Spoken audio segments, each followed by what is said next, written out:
पानी लिया है मैंने, खुला पानी आप ले लीजिए एक बड़े पतीले में। इसके अंदर 4 छोटी इलायची, 4 ही मैं इसके अंदर लौंग डाल रही हूँ, और थोड़ा नमक। कुछ लोग नमक नहीं डालते हैं, अगर आप नहीं डालना चाहते तो मत डालें, लेकिन मैं डालती हूँ। बिरयानी के लिए जैसे चावल बॉईल करते हैं वैसा सॉल्ट नहीं डालना है कि आप 1-2 टीस्पून डाल दीजिए, बस थोड़ा। चावलों को बिल्कुल ब्लैंक नहीं रहना चाहिए। ये देखिए, सिर्फ इतना मैं इसके अंदर सॉल्ट डाल रही हूँ, और इसके अंदर मुझे चावलों को बॉईल कर लेना है। 2 कनी इसमें रखी है और इन चावलों को बॉईल कर लिया है। थोड़ी देर के बाद इन चावलों को ऐसे हिला दीजिएगा, वरना यहीं पे दम आ जाएगा चावलों को, चावल सॉफ्ट हो जाते हैं। अब यहाँ पर मैंने एक और काम करके रखा है जो आपको दिखाने की जरूरत है। हम मतंजन बना रहे हैं तो उसके लिए हमें 3 कलर्स की जरूरत होती है। ये येलो कलर है, ग्रीन कलर है। मैंने चावलों के अंदर कलर को चढ़ा के रखा है। इसे किस तरह से चढ़ाना है वो आप देख लीजिए। ये येलो कलर है और ये ग्रीन कलर है। हमें अब रेड कलर चाहिए। एक प्लेट ले लीजिए आप, इसमें थोड़ा सा रेड कलर डालें, इतना इनफ होगा। इसके अंदर सिर्फ 1 ड्रॉप आपने पानी डालना है ताकि कलर थोड़ा मिक्स हो जाए।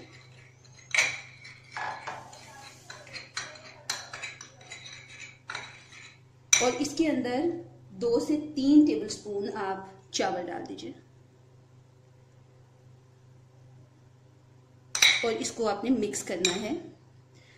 मतंजन के अंदर जैसे बिरयानी में हम कलर मिक्स करके डालते हैं वैसे नहीं डाला जाता है। 3 कलर होते हैं, कलर मिक्स हो जाते हैं आपस में, और अगर लिक्विड हो तो जिन चावलों को वाइट रहना चाहिए उनके अंदर भी कलर आ जाता है। तो ये इसका तरीका होता है, इससे बहुत अच्छा कलर आता है। जिन चावलों पे हमने कलर चढ़ाया है सिर्फ वही आपको मिलेंगे कलर, और बाकी वाइट आपको मिलेंगे। ऐसे आप मिक्स कर लीजिए। बस मैंने राइस इस तरह से तीनों कलर रेडी कर लिए हैं। बाकी हमें जो चीजें चाहिए होंगी वो आप देखिए। 1.5 किलो चावल हैं। इसके अंदर आप अगर चीनी 1.5 किलो बराबर भी डालना चाहें तो डाल सकते हैं, लेकिन मेरे घर में मीठा जरा कम खाया जाता है तो मैं 1 किलो चीनी ले रही हूँ। हमें 1 कप पानी चाहिए होगा, ये मैंने मेजर करके रखा है। मिक्स फ्रूट्स हमें चाहिए होंगे, ये 1 पाव है यानी 250 ग्राम्स है। 1 से 1.5 कप हमें ऑयल चाहिए होगा। आप चाहे तो घी भी यूज कर सकते हैं, लेकिन घी से ये होता है कि चावल ठंडे होने के बाद घी जमना शुरू हो जाता है तो चावल खाए नहीं जाते हैं। ऑयल जमता नहीं है तो ज्यादा बेहतर रहता है। केवड़ा वाटर हमें चाहिए होगा, ये 1 टेबलस्पून है। बादाम लिए हैं 25 हैं, इसके छिलके मैंने उतार लिए हैं। किशमिश ली है, और हमें इलायची चाहिए होगी, सब्ज इलायची, ये 8 हैं।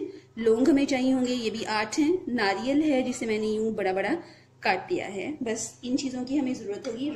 एक बड़ी पतीली ले ली है मैंने। चावल थोड़े ज्यादा हैं। अक्सर लोग कहते हैं कि हमारे चावल चिपक जाते हैं, तो उसकी वजह ये होती है कि पैन और देगची आप छोटी लेते हैं जिससे दम सही से नहीं आता है और हमारे चावल चिपक जाते हैं आपस में। अगर आप चाहते हैं कि अच्छे खुले हुए चावल बने तो बर्तन भी आप खुला लीजिए। इसके अंदर मैं ऑयल डाल दूंगी। ये 1/2 कप ऑयल है,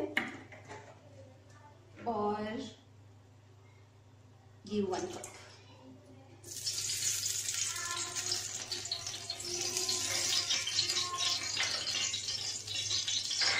इसके अंदर मैं इलायची डाल दूंगी, थोड़ी सी डाल दीजिए, और साथ ही लौंग, और इसे थोड़ी देर के लिए कड़कड़ाएं ताकि खुशबू आने लगे इन चीज़ों की।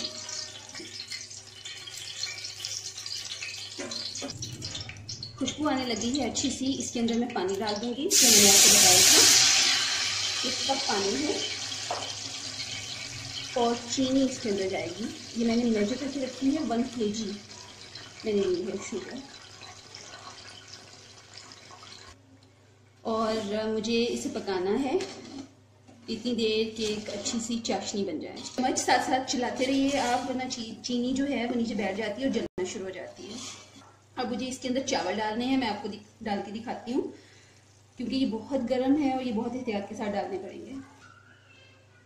चावल मैंने डाल दिए हैं और अब मैं इनको मिक्स कर लूँगी।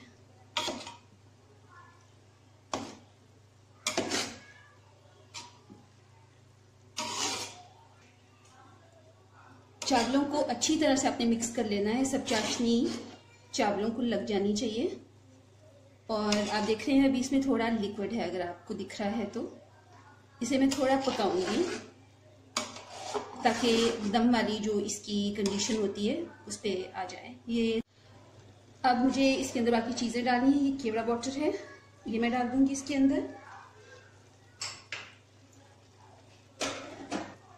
मिक्स फ्रूट्स जो मैंने आपको बताए थे कुछ मैं डाल रही हूँ, कुछ हम बचाएंगे।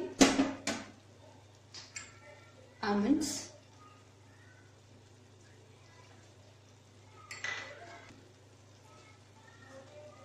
किशमिश कुछ मैं बचा रही हूँ सजावट के लिए, और नारियल। कपड़े से ढक दूंगी इसके कवर को और इसको दम दे दूंगी। 5 मिनट के दम के बाद अब मैं इसका ढक्कन खोल रही हूँ। ये देखिए अभी स्टीम है इसके अंदर। इसका ज्यादा जो लिक्विड है वो ड्राई हो गया है, हमें वो ड्राई करना था क्योंकि बाकी के जो कलर चावल हैं वो हमने इसके अंदर डालने हैं। अगर लिक्विड में डाल देते तो उनका कलर फैलता है। तो इस टाइम पर मैं दम को खोल के आपको बताती हूँ कि इसके अंदर बाकी की जो चीजें हैं वो हमने डालनी है। अब इसके अंदर ये जो ग्रीन वाले राइस हैं ये मैं एक साइड पे यूं रख दूंगी क्योंकि आपको पता है ये अभी कच्चे हैं चावल, जिन पे हमने कलर चढ़ाया है, उन्हें भी पकने का टाइम मिलना चाहिए। ऐसे आप रख दीजिए साइड्स पर।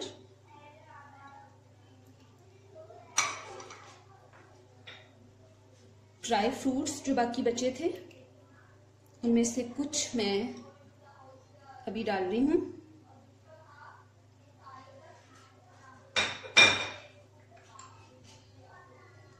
आमंड्स भी कुछ मैंने डाले थे ताकि ड्राई फ्रूट्स की अच्छी सी खुशबू भी आने लगे।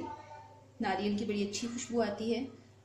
और अब मैं इसको दोबारा से ढक दूंगी और फिर से ढककर मुझे इसे मजीद 5 से 6 मिनट दम देना है। दम आ गया है, पानी खत्म हो गया है। किस तरह से पता चलता है? साइड से जो स्टीम यहाँ से निकलती है वो बिल्कुल कम हो जाती है या फिर टोटली खत्म हो जाती है। जाहिर है जब लिक्विड नहीं होगा इसके अंदर तो स्टीम निकलना बंद हो जाएगी। और आप देखिए हमारे ये वाले जो चावल थे हमें चेक करना है कि ये सही से पके हैं या नहीं। ये देखिए ये पक गए हैं। अब हल्के हाथों के साथ इन चावलों को मिक्स कर लेना है ताकि ये कलर वाले चावल जो हैं वो सारे चावलों के अंदर मिक्स हो जाएं। और आप देख रहे हैं इसे कलर कितना सही रहता है। ये देखिए जो वाइट है वो वाइट है और जो ग्रीन है सिर्फ वही आपको ग्रीन नजर आएंगे। 5 मिनट के बाद मैंने दम खोल लिया है और आप देख रहे हैं मतंजन हमारा परफेक्टली रेडी हो गया है। कलर आप देख रहे हैं फैले हुए या बिखरे हुए नहीं हैं। चावल के दाने आप देखिए अलग अलग हैं। इस तरीके से आप मतंजन बनाएं तो बिल्कुल परफेक्ट बनेगा। आप चाहें तो चमचम के साथ इसे डेकोरेट कर सकते हैं। रेसिपी को ट्राई करें और मुझे कमेंट बॉक्स में बताएं कि आपको कैसी लगी। और अगर अभी तक आपने मेरे चैनल को सब्सक्राइब नहीं किया तो कर लें। मेरी वीडियो को लाइक करें, शेयर करें। अगली वीडियो में किसी और रेसिपी के साथ मिलेंगे। अपना ख्याल रखिएगा। अल्लाह हाफिज।